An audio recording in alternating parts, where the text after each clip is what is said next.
So by no surprise, the world has gone, if not is going, social. There's some interesting stats you may have seen recently that if Facebook was a country, it would be the third largest country on the planet in terms of its user base. And almost close to 70% of US adults currently participate in some form of social media. So what that's resulted in is people spending less time with more traditional forms of media like radio, TV, newspaper, and magazines, and more times with things like blogs, other social networks, user-generated video, and mobile. And one of the driving principles behind that is that every single one of us now is becoming a publisher. And because of that, media has become hyper-fragmented. Think about it. You have the power, sitting in this room, to post a photo of a video of me talking and share that with all the people that you're connected to in real time. Even 10 years ago, 20 years ago, to do that, you would have to have a transmitter in your backyard or shout really loud at the top of a hill, right? Social media has totally changed the way we think about addressing some of these reach concerns that once existed. So from a business perspective, there are different challenges that brands of all sorts of sizes face each day. Things like, how do you recapture this now fragmented audience?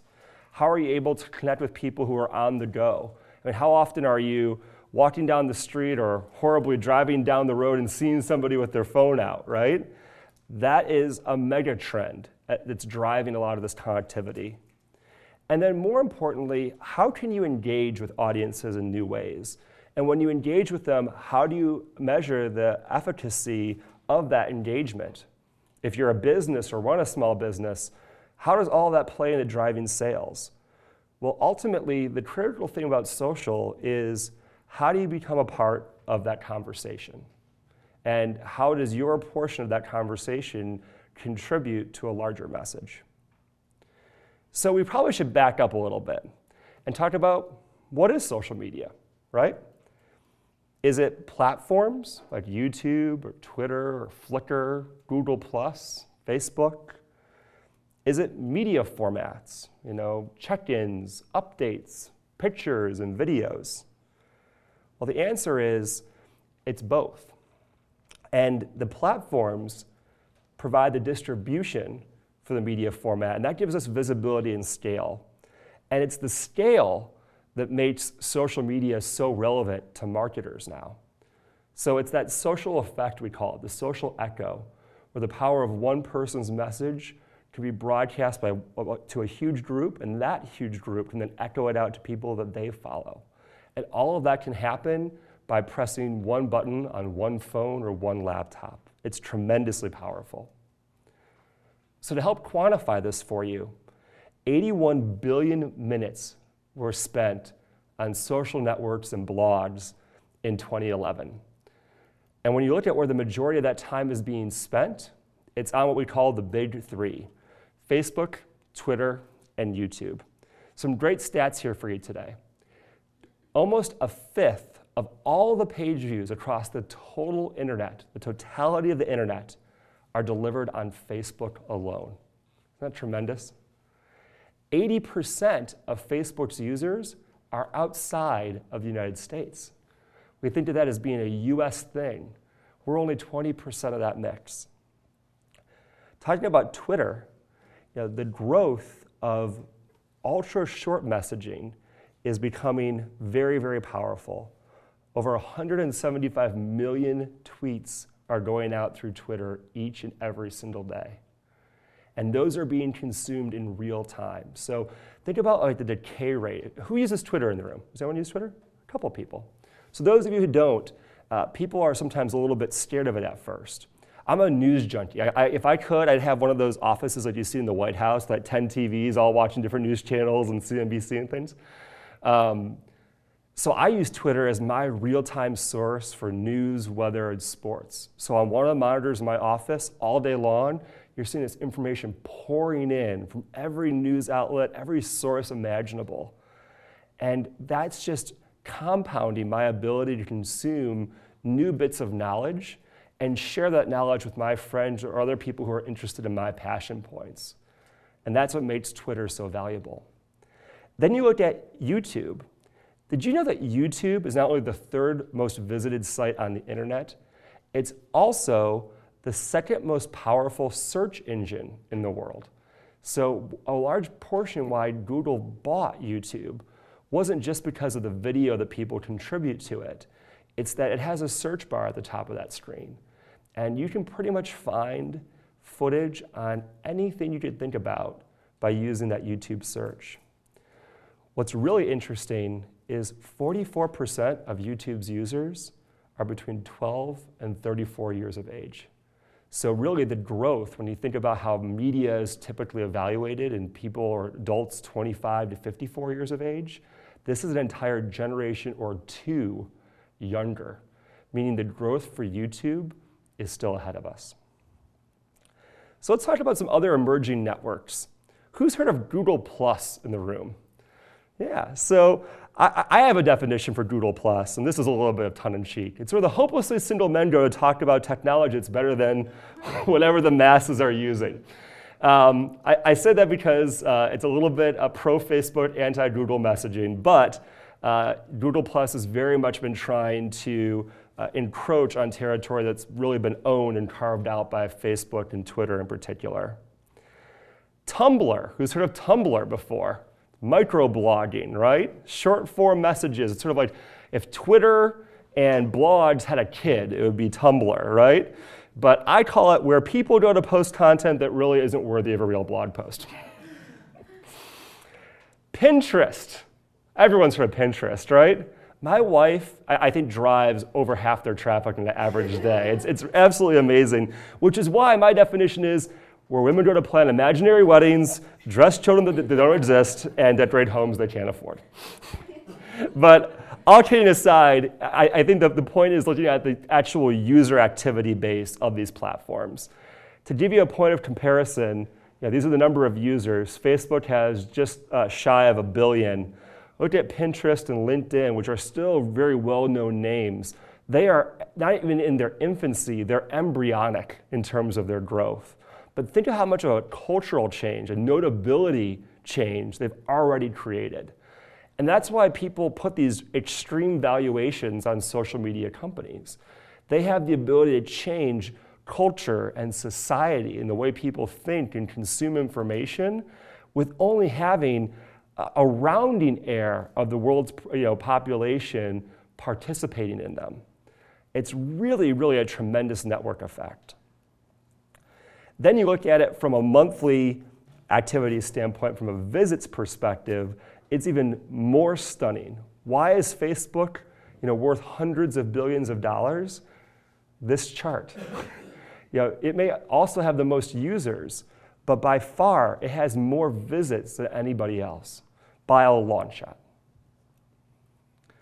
I want to talk about another trend that we talked about in terms of impacting the landscape of social, and that's mobile. There's a great stat that recently came out, which is that US adults spend more media time on mobile than newspapers and magazines combined. All right? Think about, again, 20 years ago, the concept of having a device in your pocket where you could do everything from your banking to read your favorite book to correspond to people who live on the other side of the world. People would have thought you were from Mars if you had said that. Steve Jobs changed that entire line of thinking in 2006, and ever since, we're seeing a landslide of traffic move to mobile.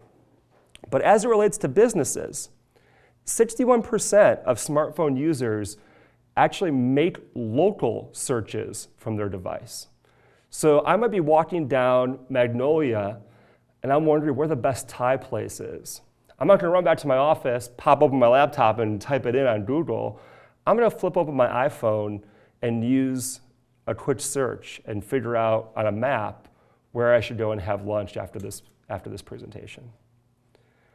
How many of you have made a purchase from your smartphone? Everyone use Amazon or Zappos? I'm a Zappos junkie. I break it into hives when I go into a store. So being a guy, it's a lot easier to just have 10 pairs of shoes shipped to me and I return the 9 that I don't like. Saves time. Well, a huge amount of shopping is being conducted on mobile devices. So if you don't have a marketing strategy for you small business owners out there that involves mobile, you'll definitely want to look at this. I mean, look at some of these stats that we're seeing. Comparing prices, 38% of mobile shoppers compare prices using their mobile device. Did you know there's actually an app that Amazon made so we can scan a barcode to almost anything that exists that has a UPC on it, and it'll tell you the competitive price on Amazon and the competitive price of stores in your area that also sell that same product in real time. It's phenomenal. Especially if you go to one of those places where they always offer you the bargain basement price, you can actually hold their feet to the fire a little bit too. So I want to talk about how businesses are using social media. We're going to start with big business first. And one of the great examples here are our friends down in Austin, Texas at Dell. Everyone, I think, knows what Dell is. They made computers since computers were not cool. And they use Twitter in a variety of different ways. This is the sales channel for Dell. This is the community channel for Dell. So when they're doing cause marketing or other kinds of charitable events, they talk about it on the Direct to Dell handle on Twitter. For investor relations, they have an IR team, Dell Shares, at Twitter. And then for customer service, when something breaks on your PC or you have a question, they have a Dell Cares handle. So the point of all of this is that big businesses have recognized that all these different forms of dialogue that were going on, sometimes they were happening old school via mail, over the phone, over email, in person, or not at all.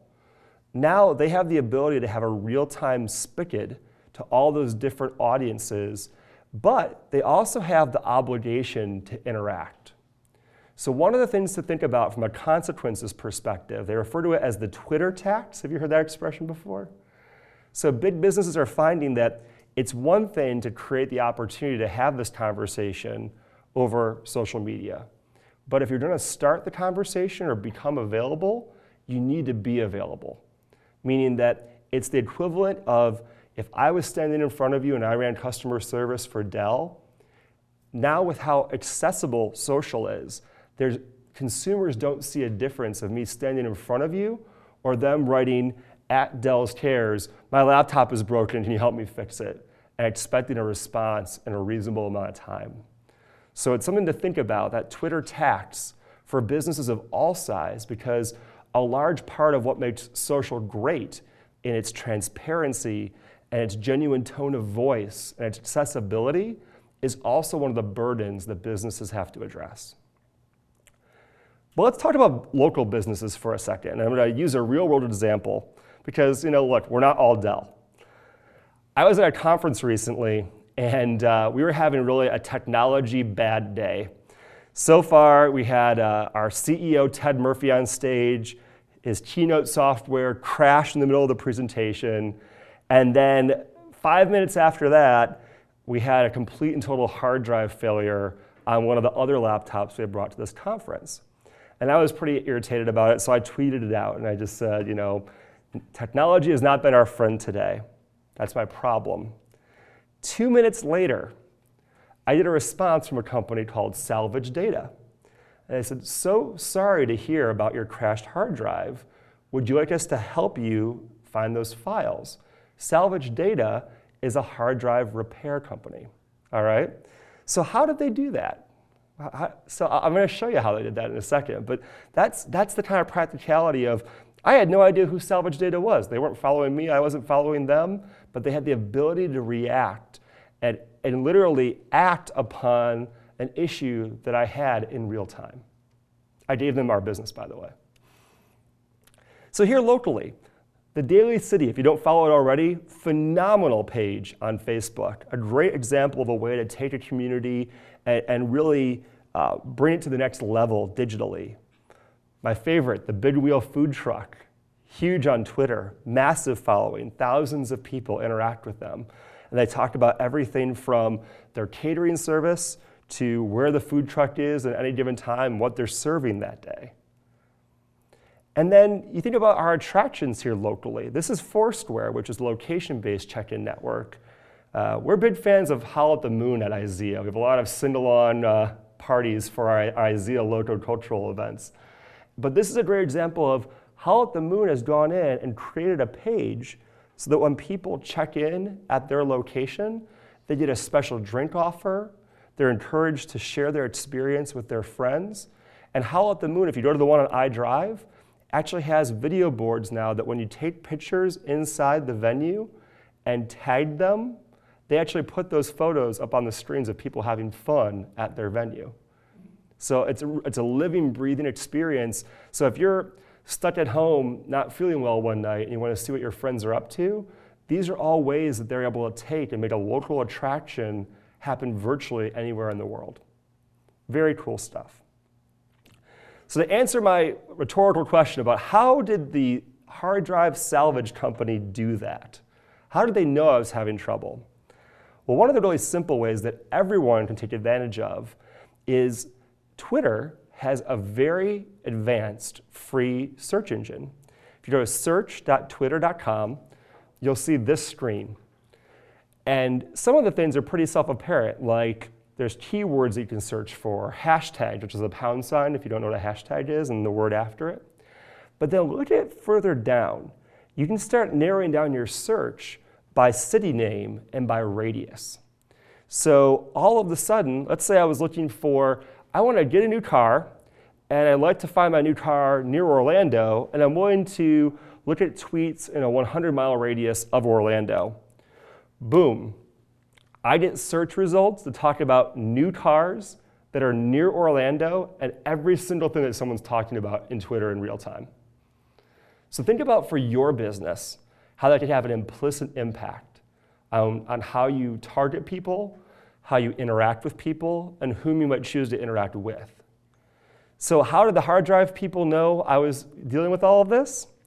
They run a more sophisticated version of the Twitter search engine called Hootsuite. All right?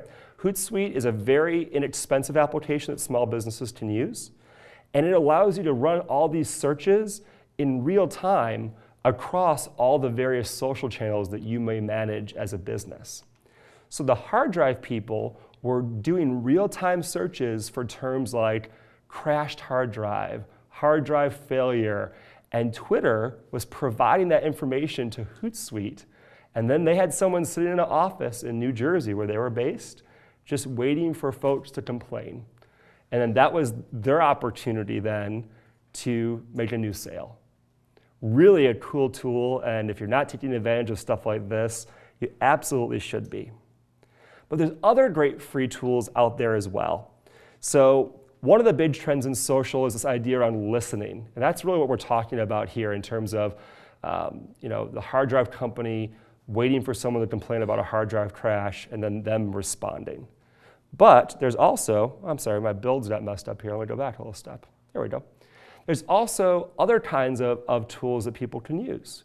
So a big term for people who use social media frequently and have areas of expertise or passion that they really want to feature, that we call those people influencers. They used to be called publishers, now they're called influencers. And there's services out there that will help you research and identify different pockets of influence across the social web. You may have heard of Klout is one of them, Credly is another. The other interesting thing is if you're interested in becoming a blogger or you're interested in creating new content, there's all sorts of free tools and services that are out there for individuals and small businesses alike. So if you want to create a blog, WordPress, for example, is a free service that you actually can install onto a server that allows you to create these brilliant designs that look fantastic and cost nothing to execute. Similarly, you might want to start measuring how you're doing. Those are called analytics platforms. And there's things like twitterreach.com and socialbankers.com that'll help you start measuring the performance of your small business's site, your personal site, or a big business's site. So what else is happening in this space? What are we seeing at IZEA that may be relevant to this audience here today? First of all, we're starting to see that standalone social media marketing budgets, which really have been a fraction of the overall mix, are getting bigger and bigger. And in fact, they've become standalone budgets in most organizations. So we ran a state of social media sponsorship study earlier this year, and we're finding that 58.5% of organizations, and these are usually Fortune 2000 brands and higher, have a standalone social marketing budget within their organizations. What's also interesting to see is the plans to increase use of certain platforms are also progressing. So you're seeing brands starting to look at platforms like YouTube, Facebook, blogs, Twitter, LinkedIn as aggressive portions of how they communicate with their consumer base. Less interesting to those same companies are other platforms. MySpace, I think everyone remembers that from a few years ago. It's trying to come back. Justin Timberlake bought it recently. He's trying to get the sexy back, but it's going to take a while. Groupon, it has really been hard for small businesses. The economics of that model really wore out quickly, unfortunately. Social bookmarking, that kind of stuff like StumbleUpon, really had a flashbang kind of effect in the marketplace and didn't have the impact for big or small businesses alike. But ultimately, whether your business is big or small, how marketers are seeing the benefits of social marketing tend to fall into these 7 categories. The first and foremost is business exposure. I think that's self-explanatory for most companies. Increased traffic, and this actually is 2 things. It is foot traffic if you're a physical location. It's also click traffic if you're a virtual location, if you run an online e-commerce store. Improved SEO. Do people know what SEO means? Search engine optimization. So the better your site is and the more social terms you have pointing to your site, the more likely it is you'll be indexed by Google or Bing or other search engines. And then other kinds of ancillary things. New business partnerships, qualified leads, certainly Salvage Data felt like that in my situation. Reduced marketing expenses. This is something that's also interesting. When you think about when you had to create a newspaper ad, you would need to go out and hire a graphic designer and run test prints and incur all these costs. Those free tools that I showed you effectively mitigate all of that, right? It's a whole new different way of being able to benefit from saving money. Interestingly though, companies are only looking to really improve their sales 43% of the time. And I actually think that's spot on. And it might be contrary to what you might think on the surface level, which is that so much about social is cultivating relationships. And just like how your best relationships, like if you have some person that you really enjoy buying a car from, right? You don't necessarily go to them just because they find you the best deal. Chances are you work with them because they're consultative, they're not pushy. They work with you over time. And the same is true with social. I think companies confuse the immediacy and the rapid response nature of the medium with basically just pushing out the opportunity to sell something or convince someone to buy something. And that's a transcending trend. So what about participation in social media sponsorships in particular? This is really the bailiwick that IZEA is in.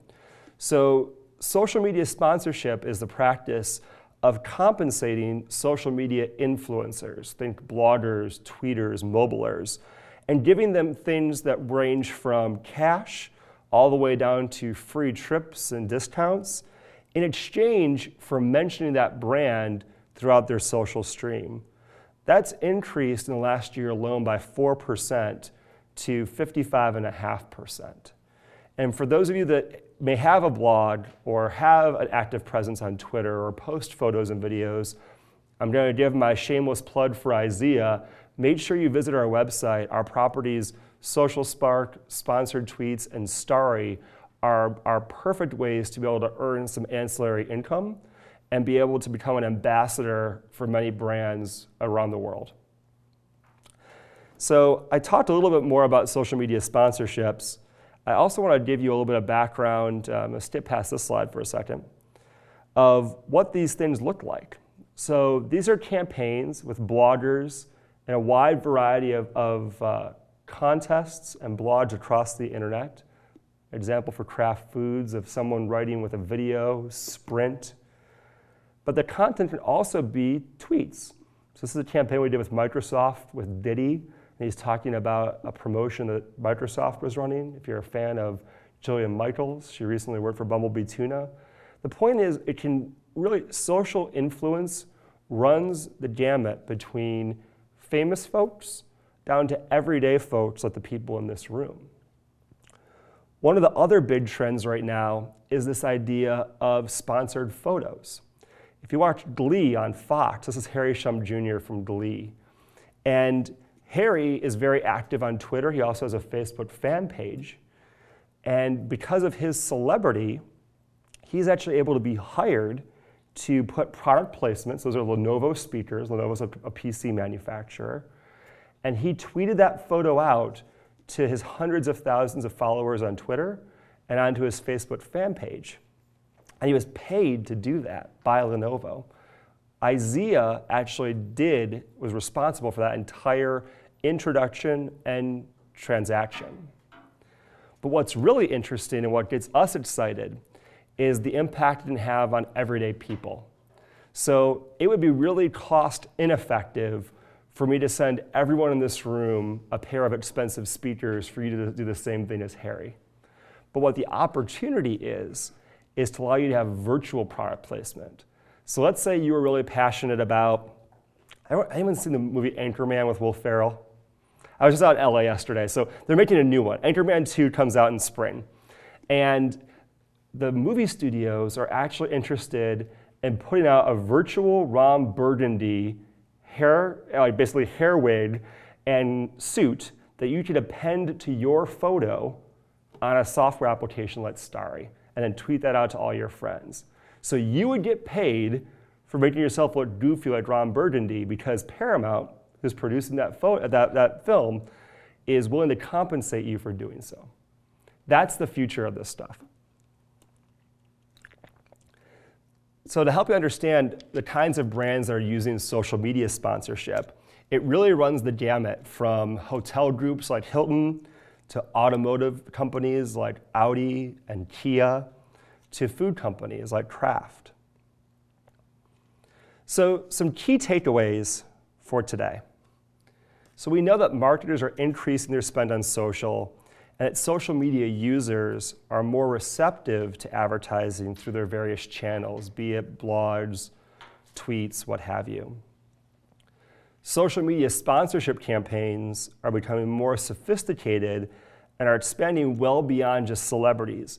The power of social is that every single one of us has influence, and in a moment, you can be the next overnight sensation via social media. Think of the PSY, the South Korean rapper who has, I don't know if you've seen him, he was on SNL last weekend, he was on the Today Show this morning. It's a perfect example of that. No one would have ever found PSY if it hadn't been for YouTube and millions of people sharing this catchy song in less than a week's time. There still is a really important thing here, which is about quality. And I think that for any business, this is where transparency, authenticity, and really looking at how your message is going to be received becomes imperative for the success of any campaign or any initiative that's placed forward via social. So a couple of quick tips, and then I'll save time for some questions at the end here. My first tip, if you're a small business, define your brand. So let me give you some examples. When you see the Volvo logo, think of safety, right? When you see the Apple logo, you probably think of innovation. When you think of Nordstrom, I think of customer service. And yeah, their prices are marked up, but they'll pretty much take back anything that you don't like because they want you to have a phenomenal experience. The other important thing here is make sure you define your goals. I think so often, especially with social, because it's changing so fast, there's so many opportunities to interact with different people. We're in this place where there's a lack of focus. There's a lack of what are we trying to really get out of this investment of time and effort. So, think of things like this. We've talked about all these topics today: awareness, sales, loyalty, education, recruiting, retention. all of the above, make sure you have a plan in place when you're going out and trying to make a difference socially. And then make sure you customize your approach. Like I said before, a big part of success in social is your personality, your business's personality. But if you follow Isaiah's handles on Twitter, we're a little bit quirky and irreverent. Why? Because our business is quirky and irreverent. That's not just a coincidence. So, think about what kind of business are you? What's your scope of customer reach? What's your target audience? What's your current audience?